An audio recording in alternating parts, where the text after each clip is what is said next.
Welcome back to Divulgence, everybody. Today, I'm very excited to bring back author, researcher, professor, man of many tools, Scott Horton of the Scott Horton Academy, and author of his recent book, Provoked. He is also the co-host with Daryl Cooper of a podcast called Provoked as well.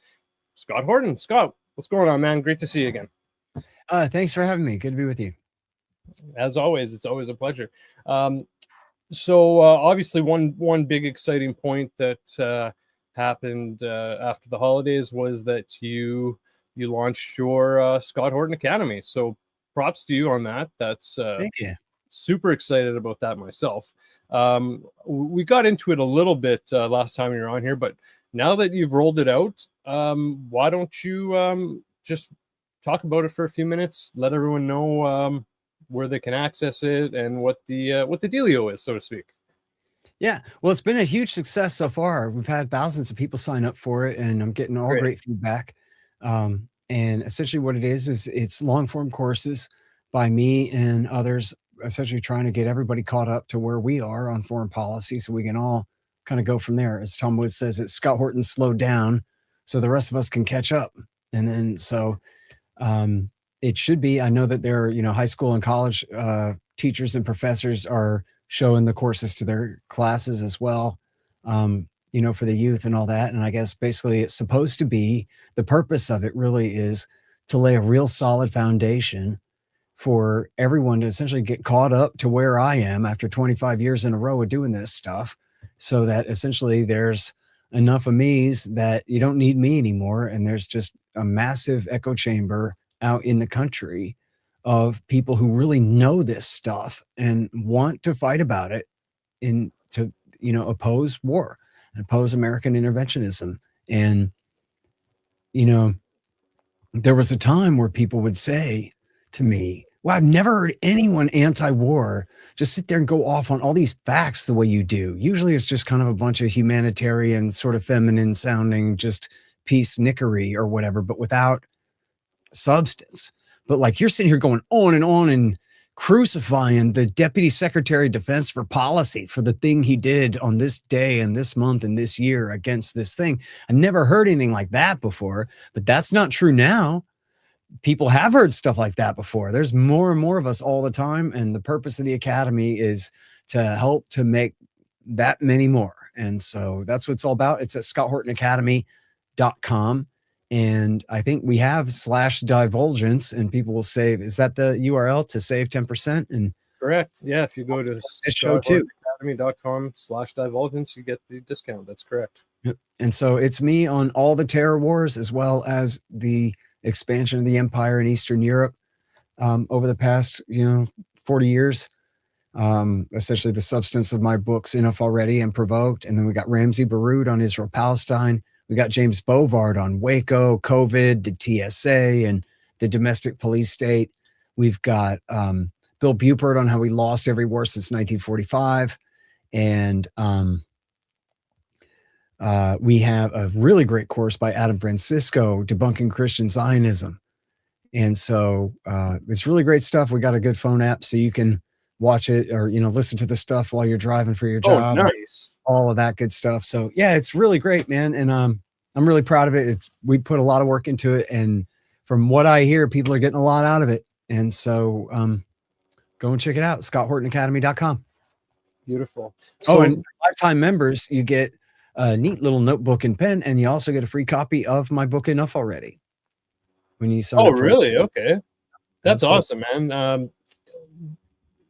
You're offering, like, from my perspective, you really are offering so much. So it's amazing that you're doing that. And I'm sure there's a lot of people like me that are really excited for that. So again, congratulations to you, because not only is that a great feat for you to accomplish, but it's definitely something that people need, and something that people can definitely use. Yeah. And we're going to be adding more courses too. We have CJ Kilmer on how Woodrow Wilson is the worst person who ever lived, and is the father of Lenin and Stalin and Hitler and Mao and the American world empire. And the New Deal too, really 20 years before it came, he was first. And then also we're going to have the great Grant F. Smith is doing a course on the history of the American Israel Public Affairs Committee, dating all the way back to, its original organizations under their previous names and so forth, and the advent of the Israel lobby in America. So it's going to be really good stuff. And both of those are coming very soon as well. Cool. Just to confirm, you said that there's an actual app. It's not like a browser friendly. It's an actual app. That's awesome. Right. There's an app that you can get on your phone for it, so you can have it either way, on your browser or on your phone. And then on your phone, like on YouTube, if you put your phone black, it shuts off. Well, not this one. You can put your phone on black and you can still hear it. Nice. So if you're driving your truck across country, that's a great feature. It's really cool. good, man. So and we're getting nothing but great response from it. So check it out. I can only imagine, man. That's great. And one other thing, I can't remember. Do you get access to your PDF or digital access to any of your books? Well, you get a free copy of enough already in the mail. Okay, gotcha. Yeah. Cool. That's great. I have all your books. I think I have all your books. You get a free loaner copy to give to your friends. There you go. That's cool. Well, there you go, man. Again, congrats on that. And everyone definitely check that out, because as you guys know, I definitely love Scott Horton, and I'm very happy to always have him on for discussions. So for him to do something like that, it's definitely cool as a fan. So, well, I can't wait to hear what you think of the courses, man. Yeah, you'll know soon enough. I'm ready to jump into it. Cool. So very excited. I don't know. Honestly, I don't know where to start. We're gonna have a quick chat today, but I guess we can start with Greenland. We're gonna kind of go around the globe today and talk about a few different areas. So let's start with Greenland. It seems like, that all happened so fast. About him saying, we want it, we need it, we're gonna take it. Well, we don't necessarily have to take it, and then all the drama in between, and then the tariffs, and then he kind of, the last that I saw what was going on, he kind of started backing down. He waived the tariffs, and he started saying that we don't need there to be force. So are you able to fill us in on what's happening with Greenland? Is Trump kind of off that? Is that one of the Trump things where he's dead set on something until like a shiny object comes along and he kind of slants his decision, or is this something different? Man, I don't know what's up with him, and the way he approached the thing is just crazy.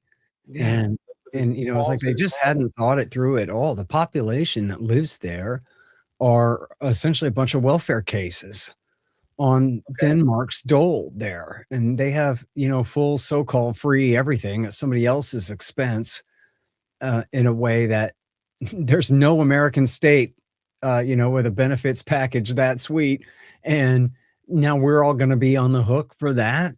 And then they don't even want to join. They had a poll had it was better than 3/4 of them want nothing to do with this. So what are we going to do? Did nobody in the White House or on the NSC or like anywhere around there stop and think through any of this? How is that going to be? And then if Denmark is resistant, are we really going to use force to break it away? And, when Trump says, oh, well, the Russians are threatening it. Did somebody tell him that? Is he the one who just made that up? Or did Marco Rubio say that? Where's that come from? That's not true. They wouldn't dare. They're not thinking of that whatsoever. Or China either, right? Like, now you could say, look, if you want to start with the concept, the precept that Donald Trump is a brilliant genius and he's playing whatever dimensional chess and he knows exactly what he's doing, and you should only judge his antics by their results. Well, I don't agree with that. But if you want to frame it that way, then I would say, well, look, one silver lining of the thing is he really seemed to undermine confidence in NATO, that America just seems ready to quit Europe under his watch. And you don't even hear talk that like, well, don't worry, the next Democratic president can save it. Or it's not even like that. Right. It's like they know that the American people are over this. We don't want to do this imperial project anymore. And I think in a way that they might, obviously he's the president, so it's all personified as him. But they know that this is essentially American reaction to all of the failures of our world policing over the last generations here, and how we just don't want to do this anymore. And here if he's willing to make this severe of a break with NATO, maybe it's over. You know, and this cuts right to the question of Ukraine and how willing America could ever possibly be, even rhetorically, even under the pretension that we're going to really give war guarantees to Ukraine for the next war, if somehow they survive this one. Hang on, I got to sneeze. I've been trying to stop it, but do it. Bless you. At first it was going away, and I was like, "Oh no, it's one of those that goes away." But then it came back with the stop it. Oh, luckily it was just the one instead of 7. So, okay, goodness. So the point being then that from the French, the German, the British point of view, from the Pulse point of view, look, America's proven to be unreliable here. And this, whatever weird thing is going along with the Greenland thing, at least it has helped shake their confidence in us. I don't know. And then what did he back down to? He backed down to, well, they're going to let us have some bases. Right. Yeah, that was the deal in the treaty since 1951. Don't anyone tell him that. No. Let him have his victory, dude. It's cool. Yeah. Let him, but I think part of it is, if you got to think of Trump's mentality here, dude. Greenland is huge on the map. Sure. It's not that big in real life. In fact, Brazil is 12 times the size of Greenland. Okay. So when you use that Mercator flat map and you stretch out the northern hemisphere that way, it's almost like if you were looking at a globe like this, and you could somehow just peel the top of it into 2 dimensions from 3. You know what I mean? It's like what Greenland would look like when it's bent over the horizon on the globe here. Now you're straightening it out. So you're just hugely increasing the size of it on the map compared to what it really is. Okay. Like way by a lot. Like in fact, it's the same goes for the United States, Canada, and Russia and everything on your flat map of the world. It's way stretched out. You can find, it's called the Mercator map, and it was made that way because it's beneficial for seafaring, for keeping in proportion the longitude and latitude and whatever. I don't know. I don't understand why, but that's what they say it was for in the first place. But you can find like a non-distorted flat map of the world, and you see that Russia and America and Europe are much smaller than you thought. And Greenland especially is much smaller than you thought. But see, on one hand, Trump may not know that. See, they have there in that one, Greenland looks like it's way larger even than all of South America. It looks huge. In fact, it's a 12th the size of Brazil. Right? It's just really wow. Yeah, that is a I did not know that. That's a wild. See if you can type in and find the non-Mercator map, like the corrected flat map, and see if you can pull that up. I thought the Mercator map was what we wanted. My mistake. No, it's okay. I mean, it's good to show both. Look at this. So that's the one that you're used to, is the Mercator map. Look at this one. It's a visual comparison. Yeah, there you go. Look at that. Wow. Greenland is so small compared to its comparison on the Mercator map. So it's the way that the Northern Hemisphere is stretched out when they turn the globe into a flat 2D representation. It just gets completely skewed. So anyway, the point being, though, is that in Trump's mind's eye, let's say Trump knows that or he doesn't. Either way, he knows most people don't know that. And it just looks huge. It looks like it's part of America. Why does it belong to Denmark? And you can see from his point of view, this is like Jefferson buys Louisiana, right? This is a huge thing for the history of America. For him to go down in the books, it's like naming a mountain after himself or something. It's a huge deal. And he wants to build this giant arch of triumph in Washington, like they have in Paris, France, and all this stuff. Like, he's really set on making his mark in history, not from doing any good thing for the American people, but building monuments to himself. And I think buying Greenland, I think he may know that Greenland is not really that big.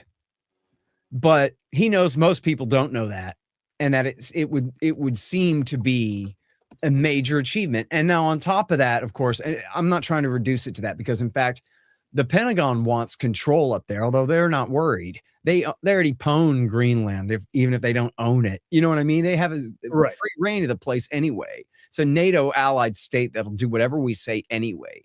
But there is a huge new competition for dominance in the Arctic, because when we talk about the Northwest Passage, that, all back in history, they tried to find the Northwest Passage across above Canada, and they couldn't because it was all snow packed in.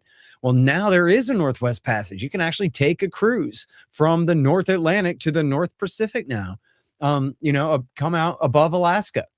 And so that is a huge potential trade route, right? Well, guess what?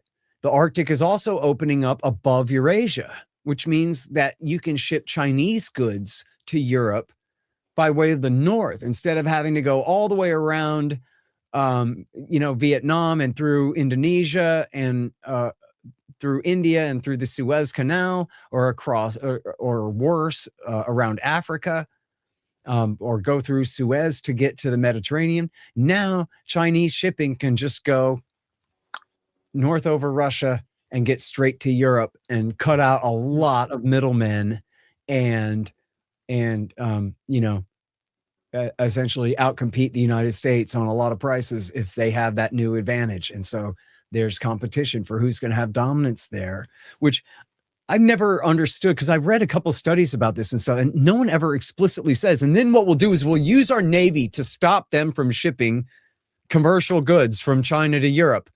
Like, they're not going to do that. That sounds crazy, right? They're not going to do that. So what difference does it make if we have an increased Arctic presence, other than deterring Russian adventurism? If we just had no military in Alaska, then yes, the Russians might look at it as maybe they'd like to take it back. And as long as we have our military there, they will never try that. That's one thing. But why do we need to expand our military influence into Greenland and northern Canada and all these places? What difference does it make in terms of competing with Russia and China up there? I don't know. Because even when it comes to, like, I guess you could say we want to be able to mark off territories for undersea mining and stuff like that. But right, I've heard that. Yeah, this is, I think, mostly marginal, maybe narrow special interests, not national interests. So some of the other reasons I've heard are for him to own the world's largest island, which, now that you've shown me this map, it's like, well, it might not be, but it might be. To impress billionaire allies, space base and missile defense, like we just spoke about, Russia and Chinese Arctic alliance, treasure trove of rare minerals, which has come up quite a bit, and then other national security reasons. So, and then I've also heard that he needs, now that Epstein Island is gone, he needs a new island. But he also claims to never been to the Epstein Island, so who knows? But so I felt that was like such a bold move for him to be moving in with like his dick in his hand, like right up front like that, and then backing down so backing down. Yeah. They said he backed down after a meeting with the head of NATO, right? And then the foreign minister of Denmark was like, "Yeah, well, I never deputized the head of NATO to negotiate on my behalf anyway, so I don't care what y'all say." Like, I didn't catch that. That's crazy. I don't know what's going on here, but it's odd. And look, whether this pisses people off or what, just so people understand me, and maybe it makes them, hate me less. I don't know, but I'm not a never Trump guy. I'm a libertarian. I'm a Ron Paul guy. I certainly rooted for him crushing his Democratic enemies all 3 times he ran, even though I could never vote for him because of Zionism, especially, but a lot of other things too. But I absolutely despise his enemies. And I wrote a book that's at least as good as anybody else ever did on Russiagate and stuff like that in my book, Provoked and stuff. So it's not that I'm just like reflexively anti-Trump. If anything, I would like to be more sympathetic with him than I am, but I just can't be because he's just so unsympathetic in so many ways. But I think basically, like, no matter who you are on the political spectrum, where you think you fit on the political spectrum, the reality is Donald Trump is old, really old.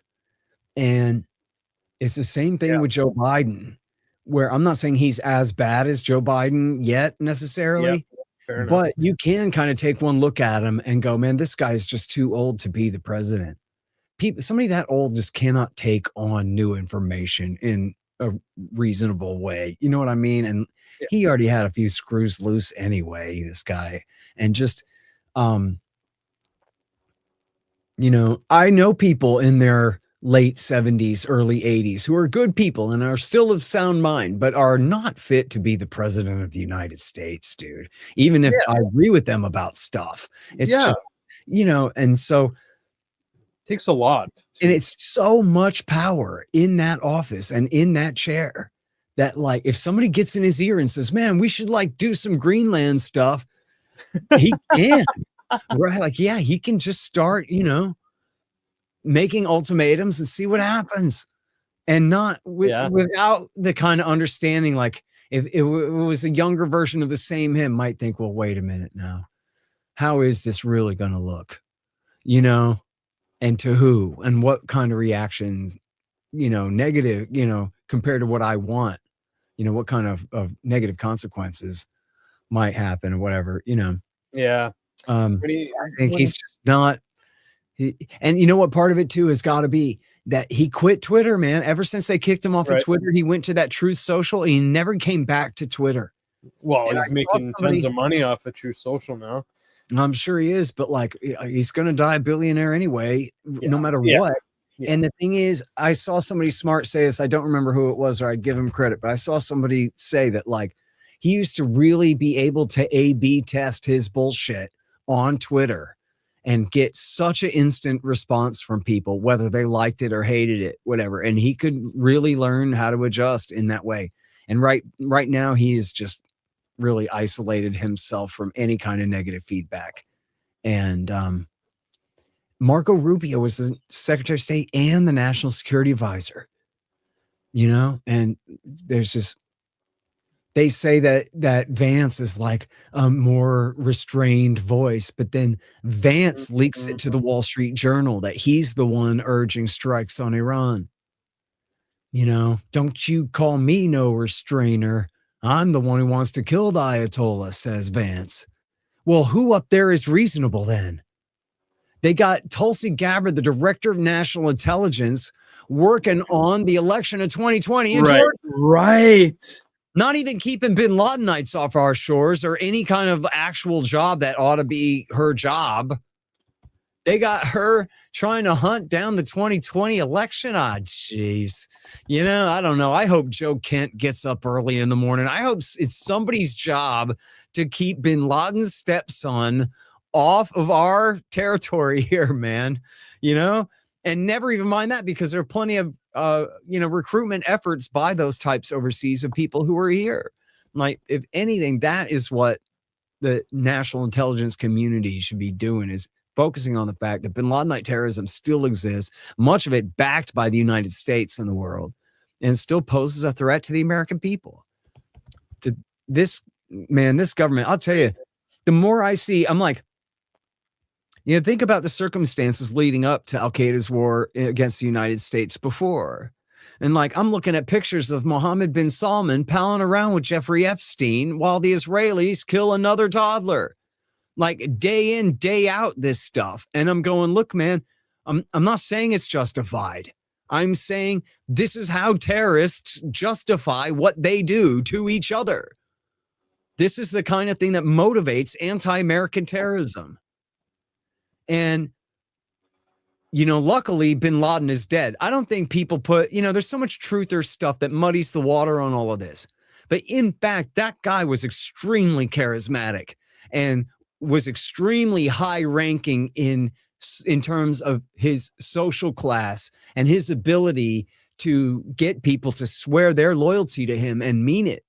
Right. Once he was killed, Dr. Zawahiri, the heart surgeon, could Yeah. not command that same respect at all, right? And I think he was, even though he was hiding out in Pakistan the way he was a unifying force in terms of the overall strategy of his movement during that time, what it is that we're doing and why are we doing it and what. And we're really lucky he's dead, dude.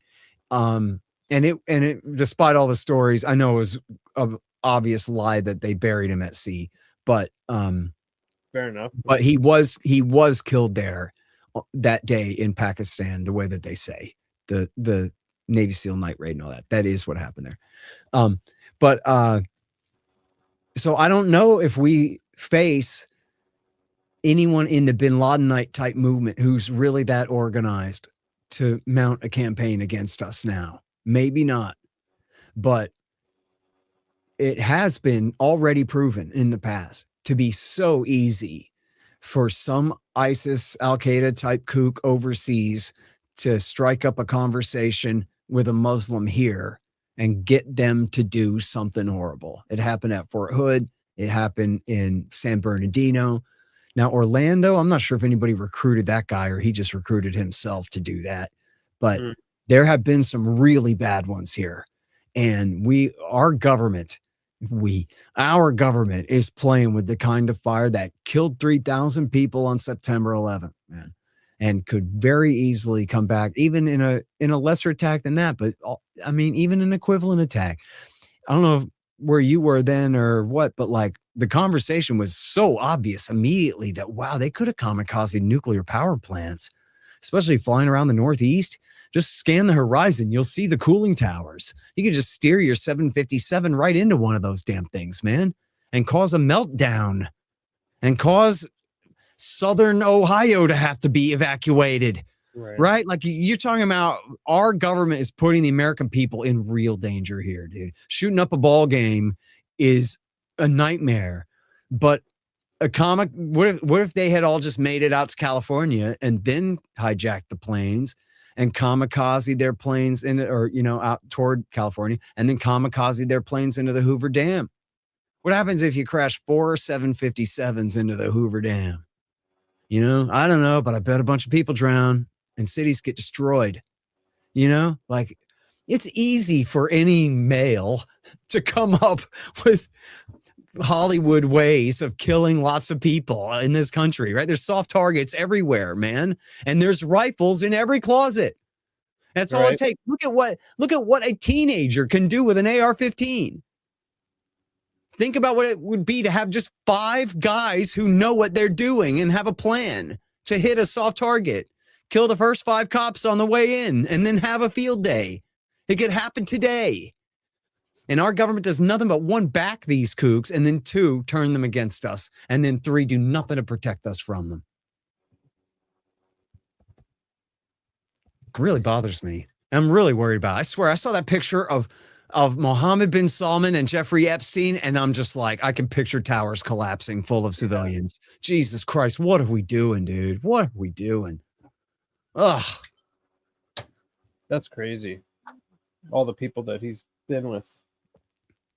Curious as to, isn't it the narratives behind that? That's wild. That's freaking wild. So, I mean, when it comes to Iran, tensions seem pretty high. I don't know if the Ayatollah is still underground or in hiding, but like gunboats are trying to stop a U.S. flagged ship. The U.S. military has shot down Iranian drone. Warnings of military drills, the approaching of the aircraft carrier and the warships over a week ago. I mean, like, and all these threats and taunts back and forth between Iran and the U.S. and Israel and Israel and Iran and the U.S. and Iran. Do you think it's kind of at the point where any day now we can see a strike in Iran or maybe even in Israel? Well, Iran's not going to hit first, if that's the second part of that question. But if America and or Israel attack, will they hit Israel? Yes. The question then is, how badly are they going to hit American targets in the Gulf?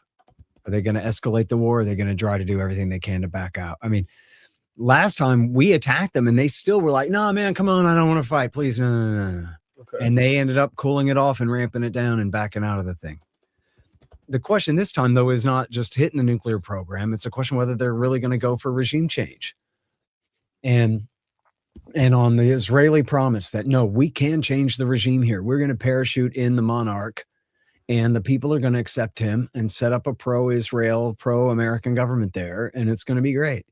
Now, you'd have to be a dumb son of a bitch to believe that, but they are talking this way. And, you know, in the Wall Street Journal, they go, well, you know, the focus is all on, God, the way that they frame it, man. And whatever, maybe I'm the idiot here, but they sure sound naive to me. They say, listen, what matters is that we give credible promises to the Iranian military that we will support them if they turn on the IRGC and the Ayatollah and overthrow them.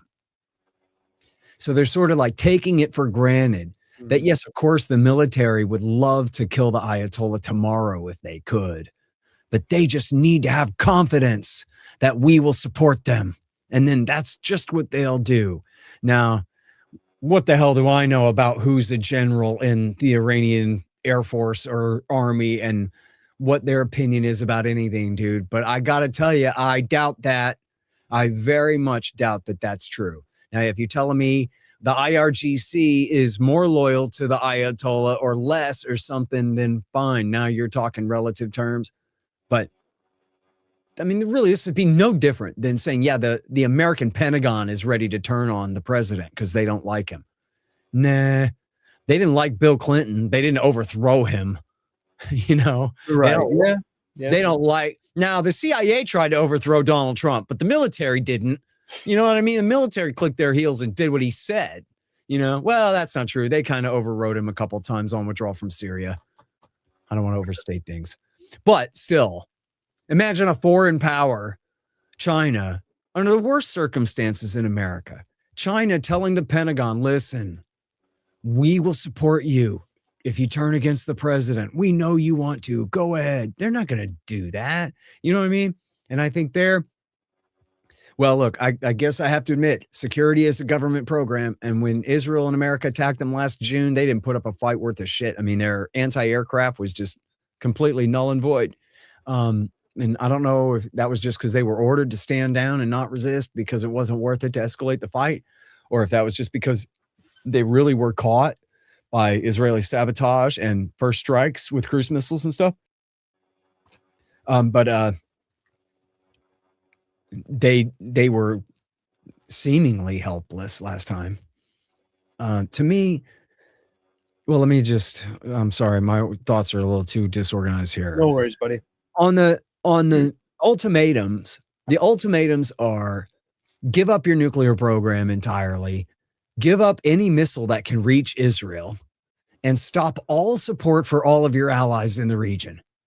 Okay, well, that's stupid. That's not going to happen. So either Donald Trump is going to climb all the way down that ladder to something completely reasonable, or it's just a stupid pretext for war. And they're just doing like Madeleine Albright and giving them an offer they cannot possibly accept so that then they can say, well, we tried to make peace, but they just wouldn't negotiate. And so now we have no choice as a pretext like that. And that may be it. They are meeting in Oman on Friday. And so we don't know what's going to happen there. But the Ayatollah has held the same position this whole time, which is that he's not giving up enrichment. It's a matter of national sovereignty. Now, I always interpreted that as a latent nuclear weapons deterrent, sort of a, holding a status as a threshold nuclear weapon state and implicitly threatening that we're not making nukes, so don't attack us. That's your threat to attack us, is that we're making nukes. Well, we're not making nukes, so don't attack us. But if you do attack us, we might make a nuke then. So don't attack us. Well, Trump called that bluff, which they never said that, by the way, but it seemed to be implicit in their posture here. Okay. But Trump called that bluff last June.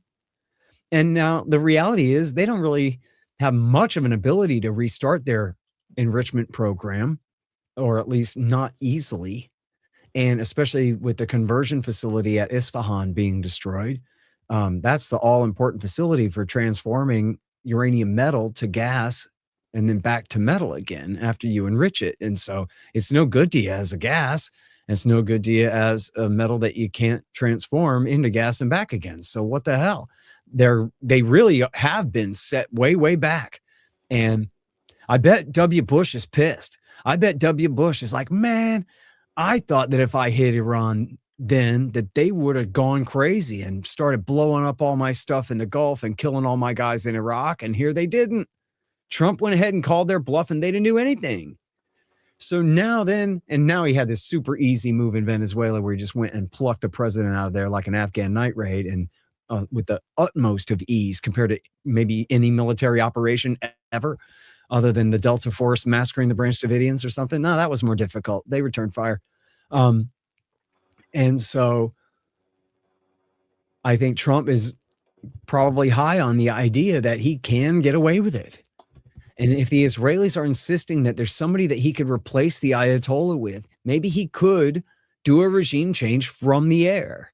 And they would have to promise him, we got eyeballs on the Ayatollah. We're going to get him with the first bomb and, bomb the ruling council. What they do in Venezuela? They kidnapped the president. Then they told the vice president, lady, do what we say or we'll kill you. That was what Donald Trump said. He said, you will suffer a fate worse than Maduro. Yeah. And she said, what are your orders, Dark Lord? Whatever. What is she going to do? So I think they think that this is what they can do. This is the article by Mark Thiessen. I saw a little bit. I think it was Thiessen's article. I saw a little bit on Twitter earlier today saying that that's what to do. We'll go in there. We'll kill the Ayatollah and the ruling mullahs. And then whoever's next, we'll tell them, you better obey us or else. And this was, I know. It was Daniel DePetris tweeted about this. He's a good guy. And he tweeted Mark Thiessen's, if you look up Daniel DePetris on Twitter, you'll see. He tweeted Mark Thiessen's article and says, see, this is the paint by numbers. You want to do a regime change and you don't even know who you're going to replace them with. And you admit it. But you say, well, we'll just start making demands and then the world will bend to our will. It's nuts. And to think that after Afghanistan and Iraq and Somalia and Libya and Syria and Iraq War III and all of this, and after what just happened in Gaza over the last 2 years, that we would now finally get to the last country on Israel's list and destroy Iran in this way and maybe turn it to chaos, right? Maybe turn it to a massive civil war all against all with, foreign-backed factions killing each other all over the place and God knows what. I mean, it could be, and who knows? I don't know. Maybe we saw last June, that was like the best case scenario for an aggressive war against Iran that I can imagine. I got to admit that, dude. You know what I mean? But, and I don't want to just predict the worst and be an alarmist for alarmist's sake. But so there's the question of whether the Iranians would escalate the war back, or whether the Ayatollah or whoever replaces him would just say, look, man, what can we do? And just try to continue to appease. You got to figure that if the regime itself is at stake, that they will fight like a cornered animal, right? What are you going to do? What does the state government do when they're completely cornered other than lash out? I mean, I guess they could just surrender, but I doubt it. And importantly, in the Wall Street Journal talks about this too. The Pentagon knows this good and well, that we got tens of thousands, I don't know what it is, 30, 40,000 troops in Kuwait. We've got something like 4,000 or 5,000 American GIs in Iraqi Kurdistan.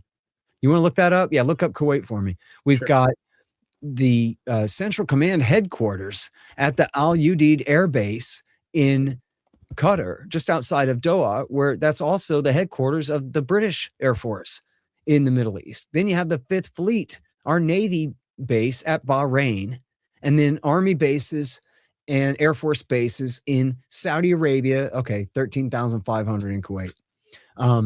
So I'll round that down to 10 or a dozen thousand. And then we have bases in Saudi Arabia, UAE, and Oman, as well as, of course, Jordan is within range. If they can hit Israel, they can hit our bases in Jordan as well. And the New York Times says that they just moved a giant fleet of F-15E Eagles to Jordan, staging for this war. So those are all our bases that we can hit Iran with, but that they also can hit. And there is no magical golden dome that can protect all of these assets from incoming missile fire. So, and look, again, you know what? I got another counterexample, by the way. This is what they always said about Hezbollah, that if Israel ever really goes to war against Hezbollah instead of Lebanon, they've got a lot of missiles that they can rain down on Israel. But in fact, they didn't. Israel blew their missiles up before they had opportunity to use them in most cases. Then through the pager attack and the assassination of their leader, Nasrallah, they completely crippled Hezbollah, and Hezbollah wasn't able to do a damn thing about it. And that could be the case here, dude. I mean, when we talk about the failures of American militarism, mostly we're talking about a failure to attempt to pacify populations in counterinsurgency warfare, like in Vietnam, Afghanistan, and Iraq, this kind of thing.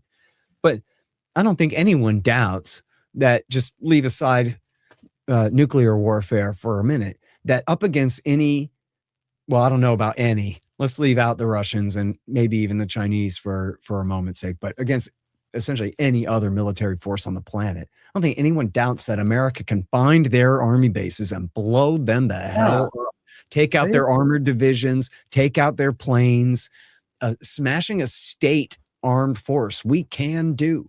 And it does not translate, as George W. Bush would daydream, into the ability to create new things and the ability to dictate the terms of the future, other than, well, I can definitely kill you and stop you from participating in the future, but I can't do much more than that.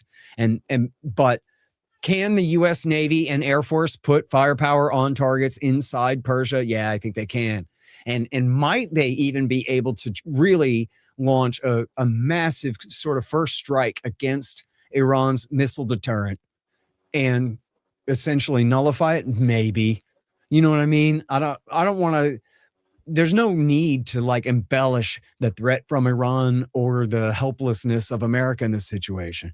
But at the same time, people on the other side got acknowledged that the alarmists have a point too, that we have tens of thousands of troops and a gazillion dollars worth of equipment right within missile range of Iran, all up and down that Gulf.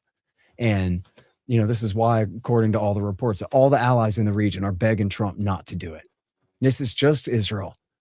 They're the only ones who, this is the last country on the list, man. Netanyahu got everything he wanted in Gaza. I don't know by what percent you would measure it, but he severely crippled Hezbollah in Lebanon.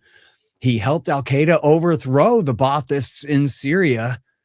And, whatever Shiite militias and army in Iraq pose no threat to Israel, have never, made any direct threat against the Israelis. The Houthis can hit them with drones and missiles, but they can't field an army anywhere or threaten Israel in any real way.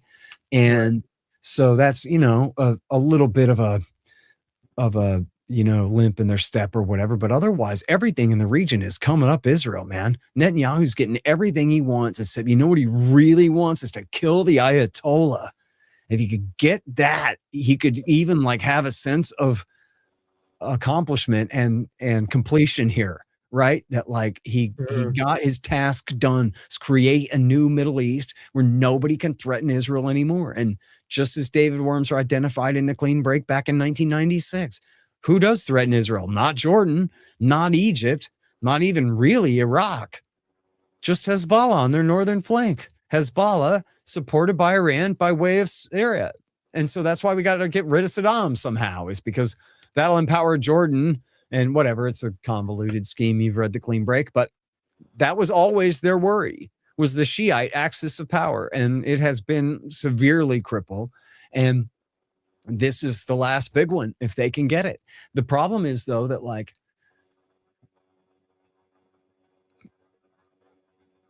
I think the Ayatollah Sistani in Iraq, what is he going to do? If America kills Khomeini, I meant to say, and the ruling mullahs in Tehran, then what's Sistani going to do? He's just going to say yeah, no, all good Shiites know that we just got to take our lumps. Or no, I don't, you know what I mean? He might say, look, if you believe in God, it's time to reach out and touch an American or an Israeli today. It might be time for the Bahrainian supermajority. Maybe it's time for you to rise up and kill your king. You ever thought of that? Or you don't know. I don't know either. But I'll tell you that the Ayatollah Sistani's word is law for 15 million Iraqis or 20. Right. So I don't know, man. I am very worried about it. I give it like a 50-50 chance of happening, right? I have no idea whether it's going to happen or not. He could just as easily turn around and walk away because we got no real reason to do this. If we have right. Why not just give it up?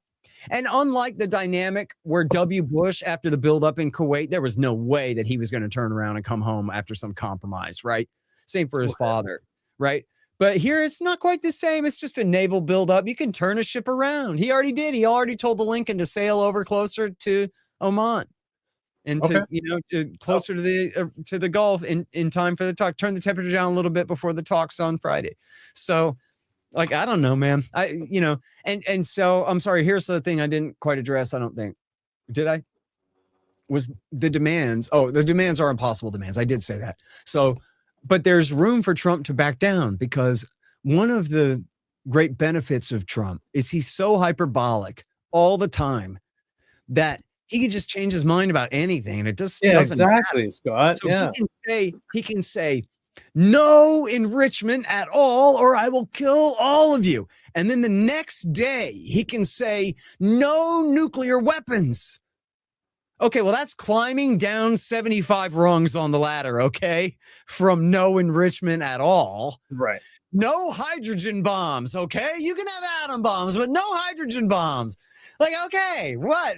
They signed the NPT in 1968. They're not making nukes. They'll sign a brand new deal with you tomorrow, the same as they signed with Obama in 15 and the same as they signed with Johnson in 68. We promised to forswear nuclear weapons. We don't want nuclear weapons. We're not making nuclear weapons. And yes, that was the Shah's regime back in 68. But so what? They stayed in the NPT this whole time. And so, yeah, they could sign a deal like that. We could have a brand new, perfectly beautiful compromise and productive relationship with Iran starting on Saturday. Right? Donald Trump could get on a plane and go to Tehran right now. Hey, Ayatollah, no hard feelings. Give me a runway at Tehran International Airport. We're landing on runway 2. Tell the Ayatollah I want to talk to him. There's no need to do this at all. Look, pull this up and show the people. You have your computer handy thing right there like you like to do. Show them Richard Nixon shaking hands with Mao Zedong. Can you do that for me? Yep. Check this out, everybody. Here is Richard Milhouse Nixon palling around with the worst criminal in all of world history. Right? Sorry, with who? With Mao? With Mao. Okay. And so Mao Zedong had starved to death something like, 35, 40 million people by the time he met with Richard Nixon.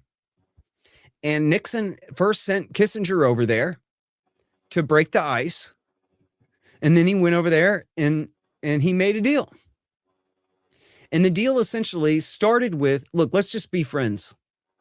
Whatever we hate about each other, let's just figure all that out later. Let's start with, let's have lunch. You be you and I'll be me and we'll get along. Now, here's what's important about this that you need to understand, right? Is, as they say, only Nixon could go to China. Right. And the reason for that is because if anyone else had done it, especially if a Democrat had done it, Nixon would have called them a communist. And they would have been, run right out of town. Right.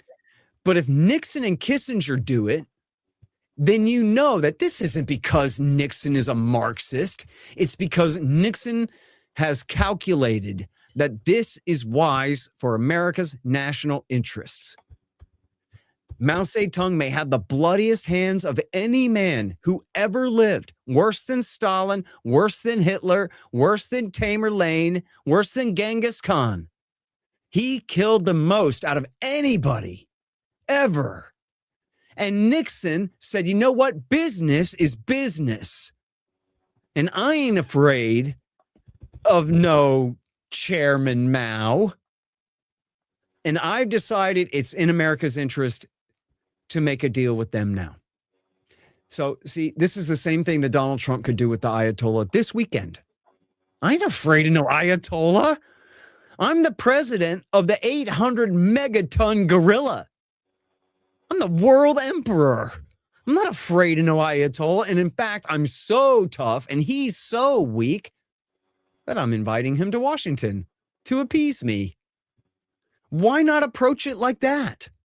Why do we have to pretend to be afraid and pretend that we have no choice but to resort to chaos?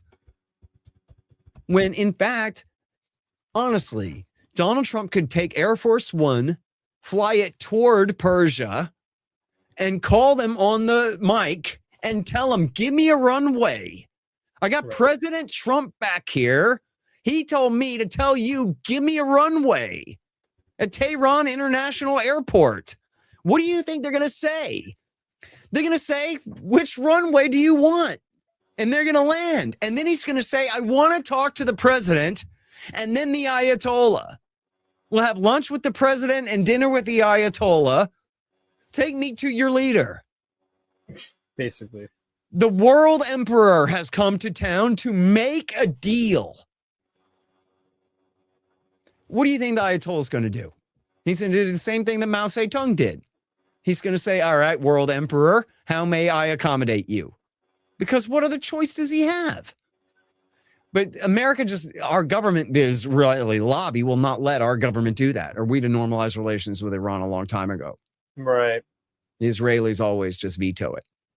Right. But Trump especially could do that right now in the same way, as Richard Nixon did with Mao Zedong, Donald Trump could do with the Ayatollah, who, by the way, inherited the power in 1989 just as the Iran-Iraq war was ending and helped to end the thing, and has not been at war since, and has not butchered even 1 million people, much less 35 or 40 like Mao, and in fact has not even butchered a fraction of as many people as George W. Bush or Barack Obama or even Bill Clinton did. So, you know, he's a villain if you are a Tel Aviv liberal, but he's not a villain in any real sense against the United States. And I know that people want to go back to 1983 in their time machine to when Iran supported a militia that bombed our Marines. Well, Ronald Reagan didn't invade Iran over it then. In fact, he started selling them missiles in another year and a half after that or so, in order to, when he was still backing Saddam Hussein against them at the same time. Right. So that was no casus belli then. He bombed the hell out of Libya in 1986. Sorry, 1986. But I'm supposed to think that the fact that he just didn't bomb Iran is meaningless here. I still get to carry that as an excuse for war against them into the 21st century. And then there's the total hoax that Iran killed 600 Americans in Iraq War II, which is just an absolute lie. They tried to pretend that every time a Shiite killed an American soldier in that war, that it was a bomb that had been furnished by the IRGC. But that was just an absolute lie. First of all, 4,000 Americans died fighting for Muqtada al-Sadr and his friends against the Sunnis led by the bin Ladenite insurgency there. There were two different times where the Sadrists, who were part of the coalition we were fighting that war for, actually turned on the United States. The first time was in 2004 when America shut down Muqtada al-Sadr's newspaper right around the time of First Fallujah. And there was a minor uprising there in Sadr City. And then again in 2007 and 2008, when Petraeus turned on him and targeted him because he was trying to drum up an excuse for war with Iran and pretend that any Shiite resistance against American aggression in East Baghdad or in Najaf was somehow all sponsored by Iran. And this is when they kind of even dropped the entire mythology of the nuclear program for 9 months or so. Like they just completely forgot about it and instead said, no, it's these special groups of Muqtada al-Sadr's army who were trained by Iran and are using these copper core EFP bombs to kill our guys.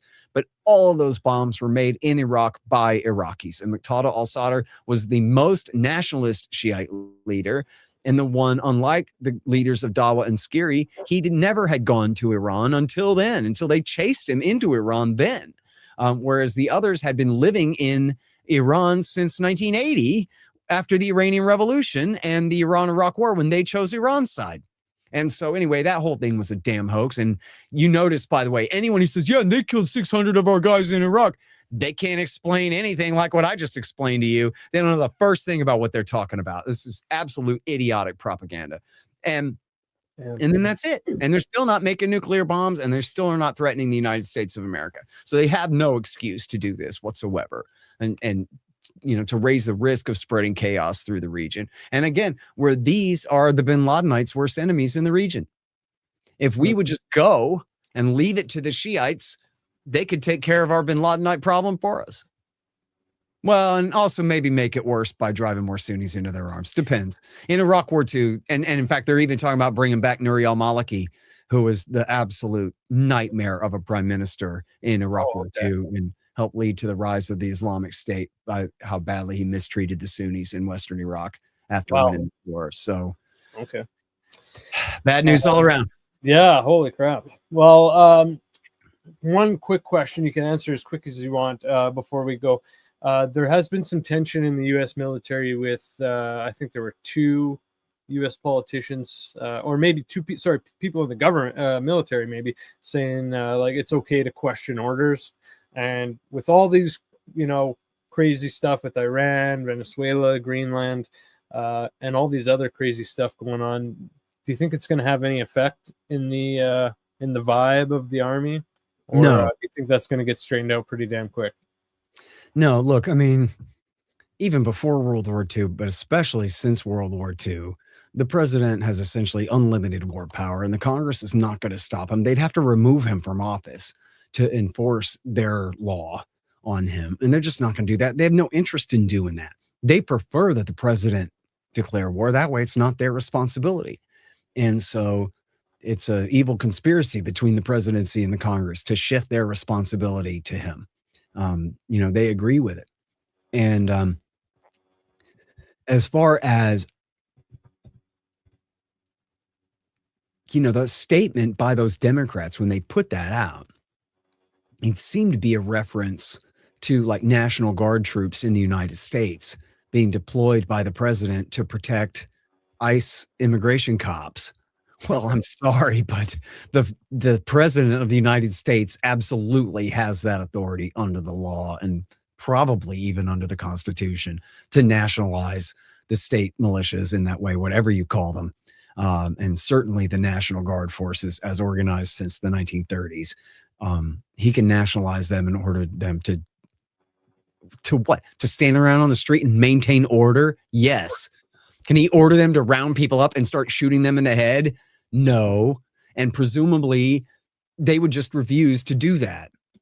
When it comes to soldiers, especially you're talking specialists and privates and sergeants even, but especially the people below the sergeants doing what they're told on the lower down implementation level out there, any question of legality of their behavior is going to be absolutely marginal and not up to them to decide. And they're not going to try to decide. They're going to follow orders. The only time that they're going to say, wait a minute, these orders are illegal is when they are being told to go door to door and arrest American citizens and confiscate our guns and move into our homes and just outright assassinate us on the street. And like, no, absolute crimes against us, blatant, obvious. I don't even need to know the name of the law to know that this is illegal, right? That kind of thing. Then yes, of course, soldiers have the obligation to not go along. If they're ordered to murder somebody, to steal, then no, of course they have an obligation to not go along with that.